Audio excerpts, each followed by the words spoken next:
pamirsa sadayana wilujeng patepan deui sareng simkuring Zahra Oktaviani Ramadan dina acara Warta Sunda.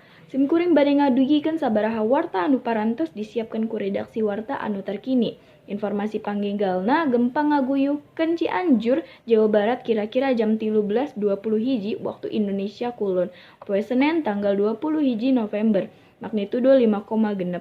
Malahan geterna lini karasa kacidu, kuatna nepi ka wewengkon Jakarta Kidul, Depok, Bogor, sarta oge wewengkon Jabodetabek sejenak. Informasi resmi BMKG nyebatkeun lokasi lini di 6,84 lintang kidul, sareng 107 bujur wetan. Kami oge nginfokeun ka anjeun pikeun tetep milarian tempat anu aman sareng oge waspada pikeun gempa susulan anu kamungkinan kajantenan.